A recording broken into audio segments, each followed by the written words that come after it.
Hey everyone, and welcome to another episode of the T&T Podcast. As always, it's Tyler Layfield, joined by my co-host Torres. How's it going, Torres? What's up, bro? Good, man. Just got done watching some of this playoff game, the Raptors and the Celtics, and boy, I'm a little surprised by these Celtics. Hey, they're doing it right now. Yeah, they can't seem to miss, and it looks like the Raptors are stone cold for a little while here. We're here as we speak, just began the fourth quarter, so we'll have to see by the end of the show who ends up pulling this one out. But today we are joined by a special guest, friend of mine, former Georgia Southern men's basketball player, now playing at UAB, Quan Jackson. How's it going, Quan? Hey, it's going good, man. I'm glad to be here with you. Anything that you do, I'm going to support it. Thank you. And same to you, brother. Always going to be there for you, man. But Quan, man, you have to update me. What's been the happenings here recently over at UAB? I've been seeing some big stuff going down on social media. Yeah, there's a lot of stuff going down, especially at UAB. So every week you gotta do a COVID test every week. Wow. So they're not playing around. So we're doing those every week. So if anybody get positive, they'll shut us down for 2 weeks and everybody out of quarantine and stuff like that. And but other than that, we've been in practice, been doing workouts and stuff, full go, 5-on-5, running up and down the court. As long as we don't got no positive tests, we can do anything we want to do on the court. I hear you. All right. Man, I saw something recently, some news that was reported that y'all got somebody got their eligibility. Now I don't remember the fella's name, but it looked like he was transferring from Clemson. Yeah, Trey. Yeah, this is our big dude. Like, he's a 7-footer. He's definitely gonna help us out. He'll help us out this year. I hear you. Georgia Southern, we ain't really had it. We didn't really have bigs like those 7-footer bigs. Well, get Tyshawn a little bit more credit than that. Ain't really play on like that. So you know how that is. So, we got a big from Clemson, a high major. So we're going pretty good. I know we play Kentucky December 4th. Is that y'all's first game of the season? So we play Kentucky December 6th, and we're going pretty good. It's gonna be a good game. Oh wow! I think All right, man. All right. So, big time question. So, what are your thoughts? Basically, I know that March Madness got canceled. Obviously last year, and get opportunity to be a part of that. But what are your thoughts about this upcoming season? Since COVID has affected so much of sports, like your starting time or how the season's gonna go, or your schedule. So right now we got a 31-game schedule, which COVID can affect it, and we can have a 22-game schedule, a 23-game schedule, a 15-game schedule. But I know for we're going to have a college basketball season for a fact, because but coach telling me like the NCAA can't afford not have they can't afford not to have March Madness.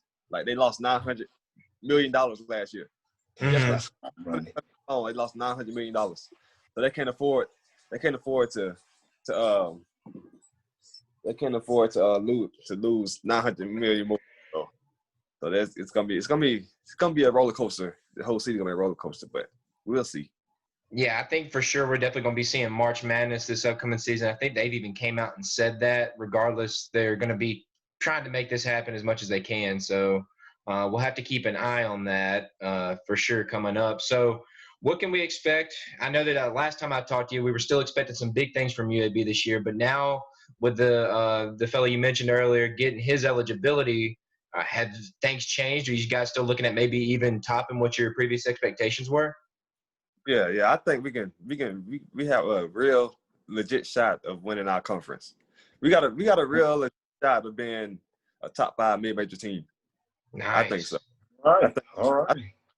Like the team we got, we shouldn't lose more than 7 games. I think so. Nice.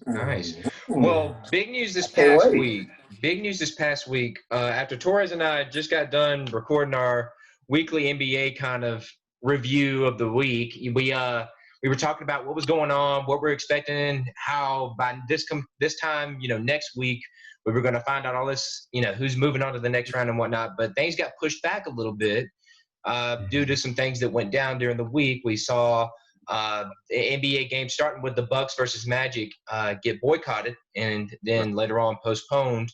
And we then saw a ripple effect, the WNBA postponing their game or boycotting their games. We saw some tennis players boycott their matches. We saw MLB teams boycott their games. So we saw like a huge ripple effect among all sports due to the recent incidents with Jacob Blake and everything. I was going to see what your thoughts were on this and, what you kind of saw from your perspective being a basketball player. Well, I just think that, just being black in America is just hard already. So it's like a slap in the face, when you got teams out here, most let's be honest, most professional teams is predominantly, black. Mm-hmm. Yeah, especially in the NBA. Especially NBA, yeah, by far and away. Maybe soccer and baseball, it can go either which way, but yeah, it's like a slap in the face. They come down the bubble, they want to play for us and stuff like that. They're trying to show their injustice and things like that. So when a news report or something like that come out and they're playing, like, that's like, damn, like what are we playing for? Like, why are we doing this? So like that's just like a slap in the face. And then for the colleges, I just seen where a lot of people canceled their practices and they did a march on campus and things like that. Yeah. So that's just something to keep like the sports world together and things like that. And my coach, he have a meeting with us like every day, and just to talk and see how we feel about things and all the other good stuff. So like the coaches and the players, like, they know what's going on. It's just we just got to get the world to know what's going on. I agree. The same thing with my head coach here at UTC. He obviously talks to us about it. He says if anybody needs any counseling, any face-to-face help, he's willing to do it. And that's big when your head coach can step up, because obviously they understand. They know, let's be honest, we have a lot of head coaches that are probably white and have a lot of players that are obviously black. And some of them sometimes don't see the behind the scenes of what goes on in a lot of black athletes' lives, especially football, basketball. There's a lot of things. That's why it's so big that a lot of teams, both high school, college, or pro, really needs that a lot of these black athletes to play, because this is their way out or way out of trouble. And people on the outside looking in don't really see that. And it's like, well, they can be like anybody else. They can go work a job. They're going to do, but sometimes that don't always fit, because school isn't for everyone. Not every successful person went to college. No. So some people have a way out, and sports is a way out for some black males, especially a lot of black athletes. So to have the opportunity to use your platform, because obviously you just said there's a lot of black athletes in the NBA, to have them to step up and say, here, I'm going to boycott, because even though this is my way out, even though this is what helps me make money, I'm willing to put that on the line to do what is right for people in America. And for people to be able to see that is a testament to what the NBA players and how the growth of it. Because a lot of people, when they have money like that on the line, they're like, nah, I'm going to play because this is my money. This is my pocket. Mm-hmm. But these NBA players, all of them, were able to stand up and say, we know what people look for. We know that we are the entertainment for a lot of people. And if we stand up, they'll see this. And obviously it brought notice. Everybody, we really don't need any more notice, because everybody in the world understands what's going on. We see it. But now when people start taking action, now when you start taking action in the pocketbooks of the owners, when you start taking away entertainment from people that watch you, that's when they say, okay, we're listening. And that this makes a difference. This really did make a difference. I really respected the boycott of the NBA. I really did respect it. So. Yeah, it made major headlines, when we started hearing reports. The Bucks and the Magic aren't even out on the court, the Magic went out for shoot around. Bucks didn't even come out of the locker room. Yeah, they ended up staying in the locker room, ended up getting on the phone with, I believe it was the Attorney General of Wisconsin, the state of Wisconsin, to talk about the incident with Jacob Blake, and that ultimately led to the postponement of the other two games that day. And then we all heard about the meetings that went down between the players and coaches and everybody that's really involved with the NBA. The owners got on a call, and I think what it ultimately ended up boiling down to, and I think they ended up definitely making the right choice to keep playing, because it came up the possibility of possibly them ending the whole season. That was definitely option, at that point. They could have just said, we're done with this, we're through. But if you think about it, if they would have ended things that way, all that attention they were already garnering, these games are getting, I don't really care what some of these people have to say. Some people are already talking trash, like, the ratings were already down, all this crap. They're playing games during the day, number one. That's going to take away from viewership. I understand that. But, people are acting like the NBA is dying. It's not going anywhere, guys. It's not. The revenue continues to go up. I know that the viewership, sometimes that kind of alters and changes. You can make all the excuses you want. It doesn't matter. NBA is probably, in my opinion, it's one of the more well-rounded leagues, more well-run leagues. You can ask all these baseball, fans, do they like the commissioner of their league? That's a big no. They can't stand that guy. But Adam Silver has the respect of his owners. He has the respect of his players, all the staff, and big things are coming. And really, I think the ultimate decision that they ended up making regarding keeping on playing, it was the right thing to do. They still have that attention. If you think about it, if they didn't play the collective bargaining agreement, that would have went null. And they would have had to renegotiate that. They would have lost a ton of money on that. So I really like what they ended up deciding there. But what do you guys think? Did we ended up doing the right thing?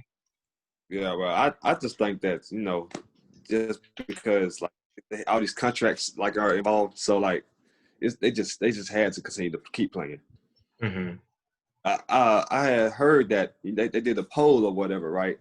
And all the teams said they wanted to keep playing except for the Lakers and Clippers. But then they came out with, y'all signed this, y'all did this, we got this contract, we got that contract, and which ended up with them playing yesterday. Mm-hmm.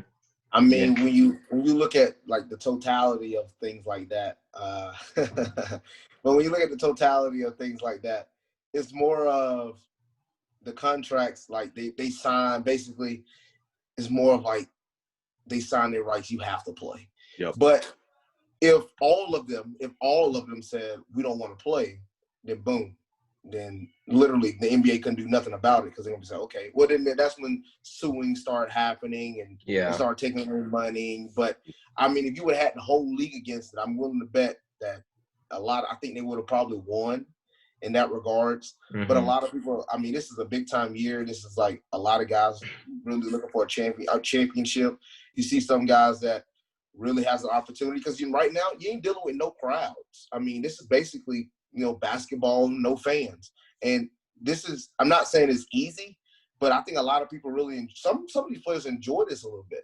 You ain't got to hear no crowd yelling, people looking at you and all that type of stuff going on the road. Imagine playing in Toronto right now for the Celtics. Oh my God. Would they be playing as well? That's a big Probably key. not. That's a big factor. So exactly. So there's no really home court advantage. So a lot of teams right now feel confident in their team winning the championship this year. Yep. So I can see it on both sides, but in all honesty, I think the Lakers and the Clippers were looking at a bigger picture. Yeah. And and out of all the teams, let's be honest, them two teams have the best chance to win the championship. Yeah. But they the ones that was willing to put away their rights to win a championship for the greater good of Black people in America. So that's where that respect comes more from the Lakers and the Clippers, in my opinion. Mm-hmm. Because they're willing to give that up, and they're in my opinion, they're the two best teams in the league right now. So that's really good to see. Yeah, they said that really, the Lakers and the Clippers, what they were, because the reports came out that they just got up and left. During the meeting, at one point they were just so upset with everything because it ended up coming out later that it was because they were hearing all this, boycott, but they wanted to hear, they wanted to see action. What would this end up leading to? We need to have all this stuff planned out.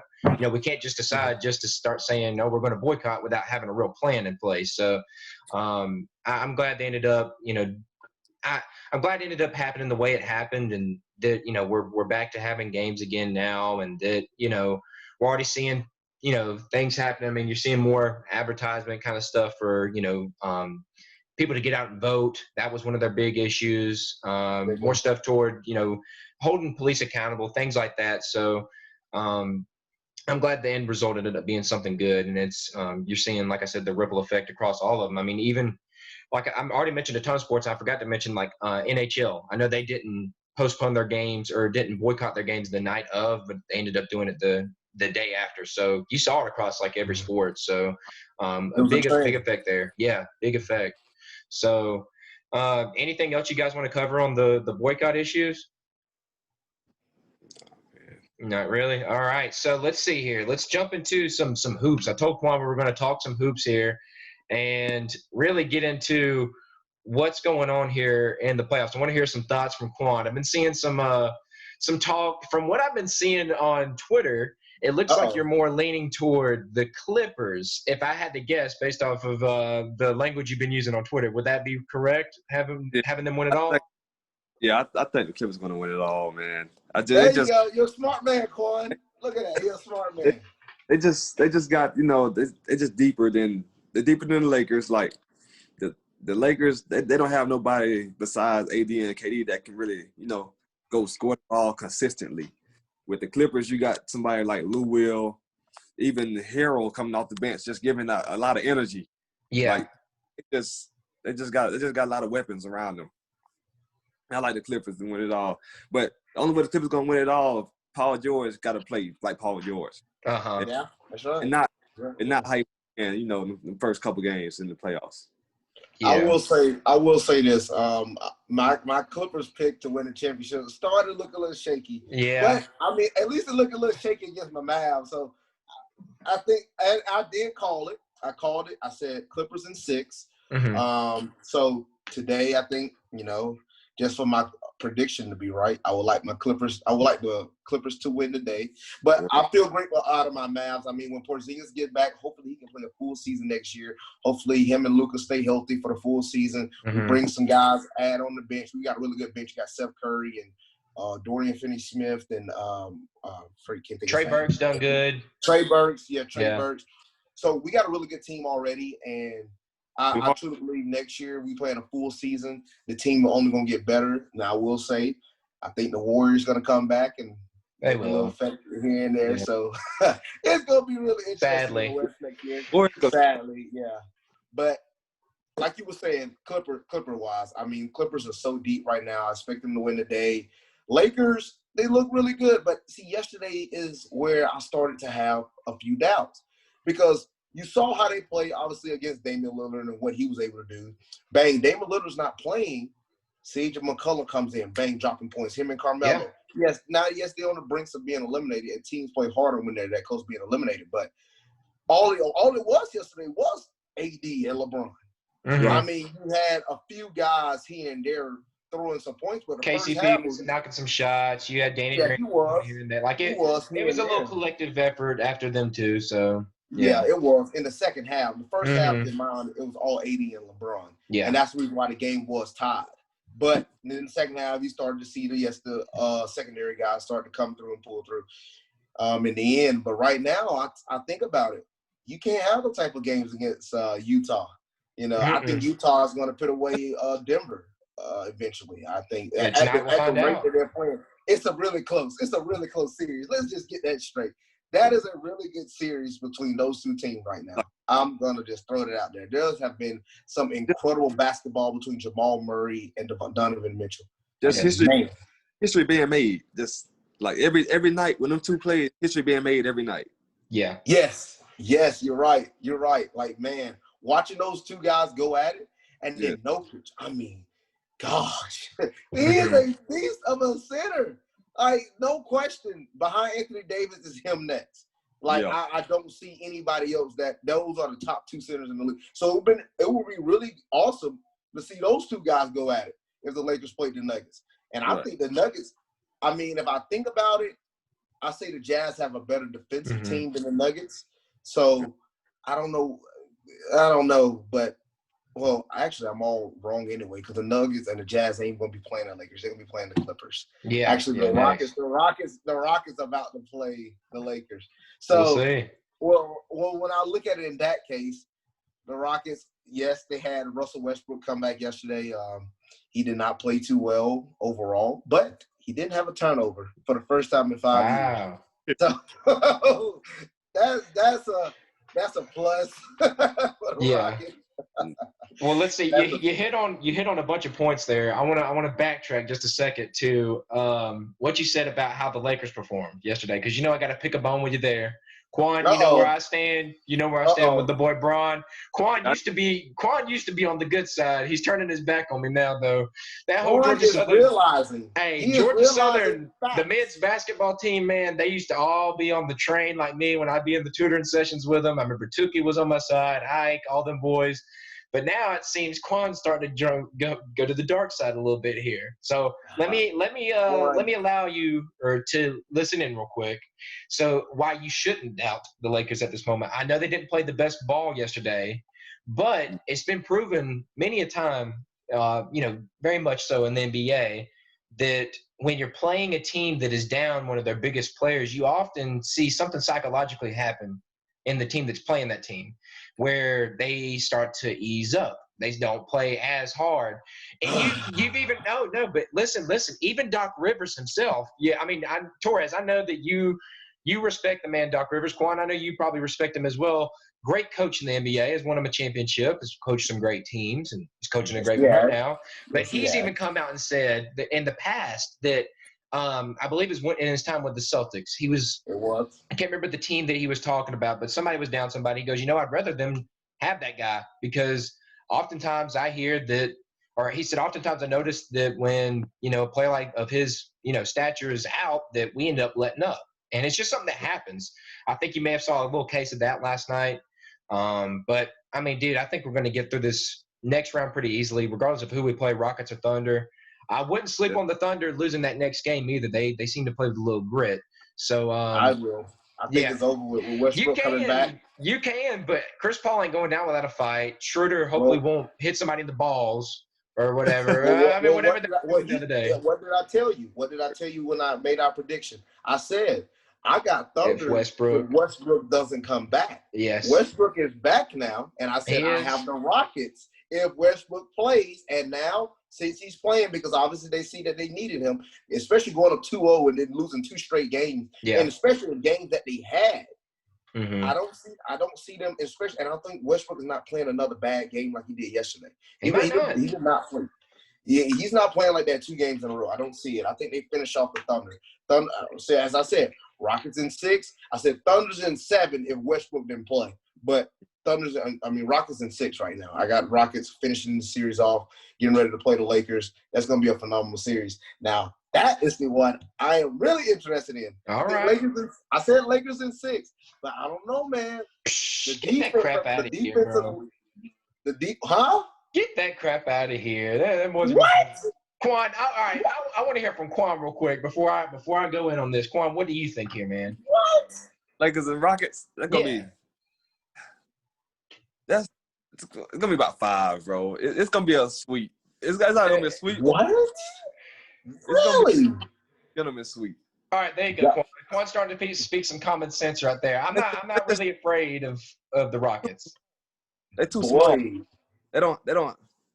But I think that's gonna be their advantage in some games. Anthony Davis is not consistently on every game. He's been doing good these past. He had one maybe off game this past series, bro.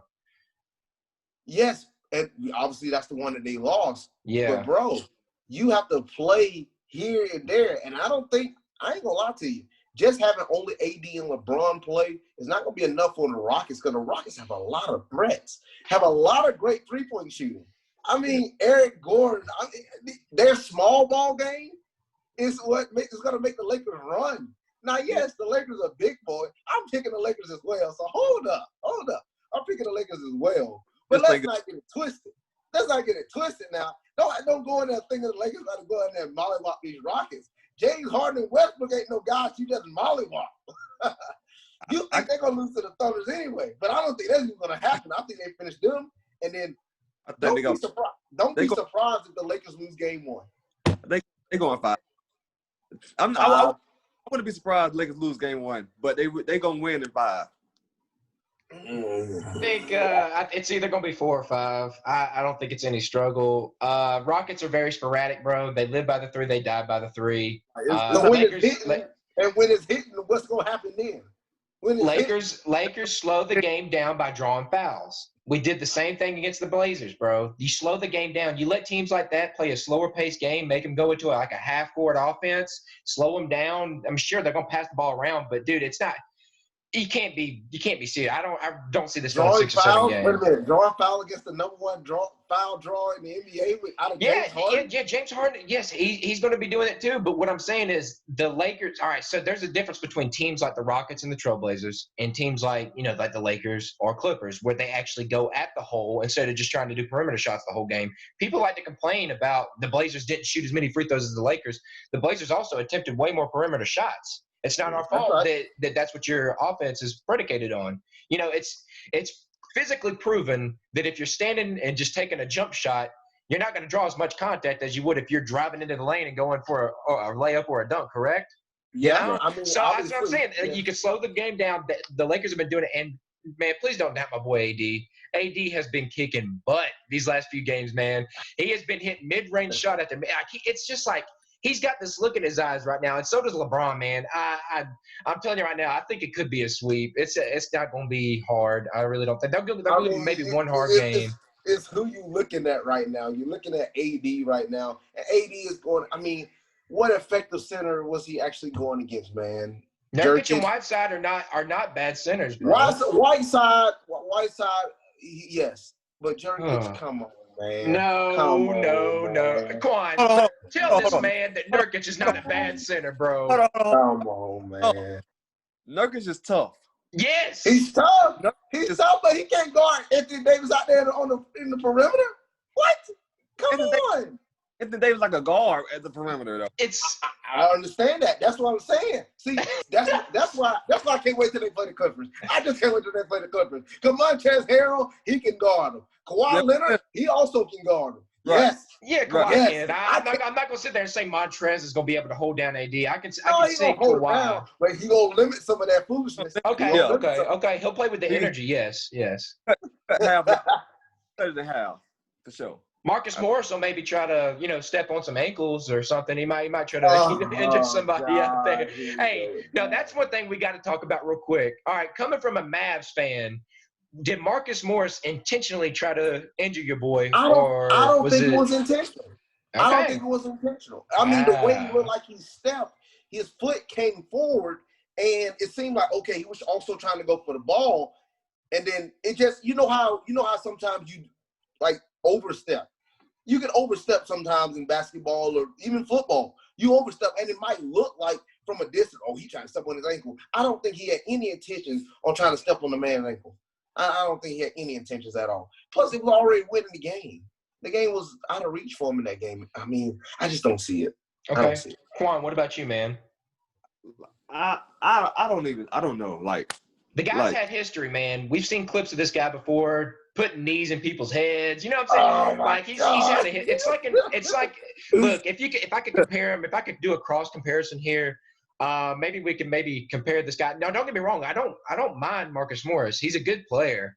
It's just like he has been known to act a little dirty every now and then. Maybe an Ndamukong Suh in the NFL where every now and then he'll step on somebody's ankle or I don't know. Suspicious a little bit.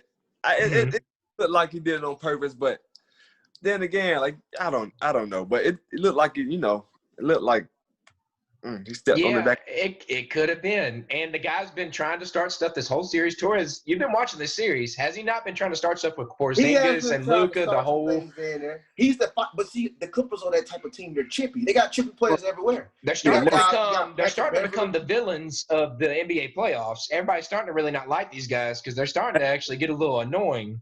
The bad boy. I mean, the only reason because a lot of people don't want to see. Nobody wants to see LeBron to go down. These boys are acting like they done won 2 or 3 straight championships and they're defending it against everybody, cracking on them when they're chunking up shots. I mean, they were cracking on your boy Finney Smith when every time he put up a shot, they were over there already busting out laughing. Dude, you don't act like that when you ain't earned nothing yet. Maybe Kawhi has. You want to know why they're so confident? You have to remember last year this team took that Warriors team. With a healthy Kevin Durant, a healthy Clay Curry, full squaded team. But the 6 took them to 7 games. They went 7 games with them last year. Really? 7 games. Yes. Yes, it was 7. Wow. They took the Warriors to 7 games last year. I forget. And you saw what happened. That's why they're so confident. And they basically got the same team next year, just with a Kawhi Leonard and a Paul George. This team is too confident. That's why I said it myself. I truly see these guys, man. I don't know if y'all remember because it was really a good defensive team. Everybody said, oh, man, these Clippers are actually going 7 games with the Warriors. Mm-hmm. The Golden State Warriors, yes, those Golden State Warriors. That's why I'm so confident in them. The only thing I only worry about the Clippers is, yes, the big man of Anthony Davis. If he actually go bully ball inside the paint. You ain't got to just worry about AD, but JaVale ain't been playing bad, and Dwight Howard ain't been playing bad either. I'm not even trying to bandwagon this. They've been playing pretty good. Dwight Howard that's the only thing. You got multiple 7-footers coming off the bench that is really impactful. Yeah. But as Quan said, you have Montrezl Harrell and Lou Williams. You got 2 guys that come off the bench and average 18 points per game. This crazy. Dude, and they're both in the running for 6th man of the year. That's crazy. On one team. Crazy. Yeah. That's wild. That's why I think it's gonna be interesting, man. It's gonna be interesting. I can't wait. Yeah. Well, we've had our fair share of talks about Western Conference. Let's take it to the East for a minute. So the Bucks and the Heat are going to be going at it here. What is it tomorrow? Do they start tomorrow or Wednesday? Yeah, tomorrow. So they're starting here soon. And we had it on our preview show. Zach had the Heat pulling the upset. Quan, could you maybe see the Heat doing this? Could they top the number 1 seed Bucks? I like the Heat. You like the Heat? In how many games? How many games would you have them winning? 6. Okay. All right. Elaborate a little bit. Give me the reasons why, man. Yeah, give me some details, baby. This is why I like the Heat. They're a great defensive team. Great defensively. They got they're the sleeper team. Okay. The Miami Heat, they're the sleeper team. They're the team where you be like if we want to play anybody, we don't want to play the Heat because they're muscle, they play hard, and they got great shooters everywhere. Yeah. Great shooters. And I feel like they can load up on Giannis. They can load up on Giannis. But the key to that series is gonna be It's gonna be Middleton? Yeah, it's gonna be Middleton. He hasn't been playing that well, so we'll have to see how he ends up doing. Yeah, and they didn't play a really strong team out of the Magic anyway. No. Magic, they weren't that all that in the first place. But I will say with Giannis, Giannis has been playing top tier ever since they lost that game 1 against the Magic. This man has been making shot after shot. His 3-point shooting has been amazing for what he has done. Even in game 4, he only had missed 1 shot. He missed 1 shot and dropped 36 points and was 5 for 6 from the 3-point line. That is amazing. Then he just won Defensive Player of the Year, which was most people already thought. He could potentially also win MVP. So he got the number 1 seed as well. I think defensively as a team, the Bucks are better than the Heat. But the Bucks, when they're hot, they have a great system. Coach Bud, it looked like he's iterating that same system that he had when he was in Atlanta. And, Bud also came from under Greg Popovich. Yeah. So he's using some of that same system right now. And, dude, looking at the Bucks, I can see so much of Giannis. Not saying the same because obviously he's more versatile, but I can see a little dunking in there when he in that post. This man in the post, he's a beast. There's literally nobody can stop him. His post work is phenomenal. It is just phenomenal. He got a great fadeaway. He can drive to the lane.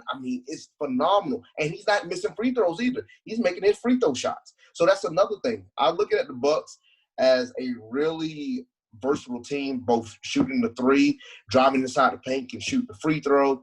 Right now, I think the Bucks could beat the Heat in 5. I could see 6. Yes, I can see the Bucks beating them in 5 or 6. That's the only. That's. And to be honest, I'm leaning more to 5. Okay. The way yes, I'm really confident in the Bucks. I'm really confident in the Bucks team overall. The Bucks has something to prove. They lost last year to a Raptors team in which most thought that they were better than. I thought that last year Bucks team was actually better than the Raptors team. But the problem was Giannis didn't come through when Kawhi came through. No. Kawhi, when they picked Kawhi on Giannis, it was a whole different story. Yeah. It was more like, boom, it was over with. That's the reason why. I mean, they went up. Didn't they go up 2-0, I believe? Yeah, They went up 2-0.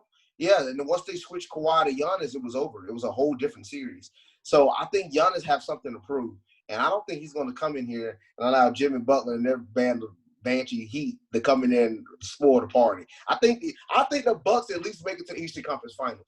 But now, the way I'm looking at these Celtics, boy, it's going to be interesting. Yeah. Well, here, I'll give my little take on it real quick before we move to the game that just ended. But I'll tell you what, I'll take the Heat in 7.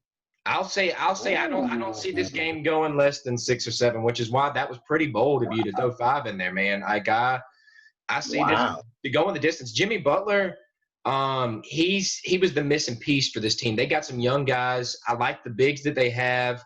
With Adebayo is going to be a problem for Giannis a little bit. I really do think so. Kelly Olynyk can play some pretty good defense. Jimmy Butler at times can be able to switch on to Giannis. Now, if they can get mismatches with, I don't know, Giannis on Dragic or Giannis on Hero, but we also forget Iguodala's there. They could throw Iguodala onto Antetokounmpo if they want. They could.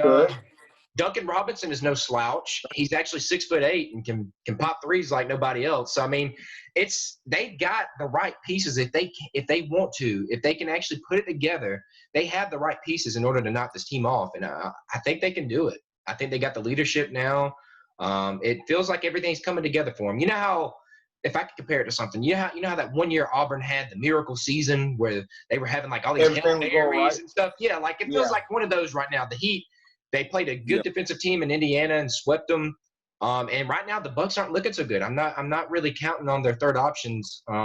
Really, I mean, I think Middleton might be able to pull something out, but Lopez played pretty pedestrian last series, and so does Bledsoe. So I don't know. But what were you gonna say? I mean, you just made the case yourself, Tyler, that they don't play good against. I mean, some high-ranked teams don't play good against teams they know they can beat. I mean, you just said that with the Lakers playing the Trailblazers, knowing that they can beat them.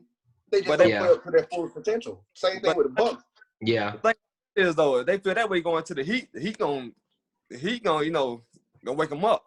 Yeah, the Heat probably will wake them up. But see, that's what it takes. Sometimes it might take them losing one game. Obviously, you saw that with the Magic. You saw the Magic. Beat them by 30 in game one. I don't even know how they lost to the Magics. They're not good at all. Like, yeah, that's what I'm saying. They got blown out by 30 in game one. Yeah.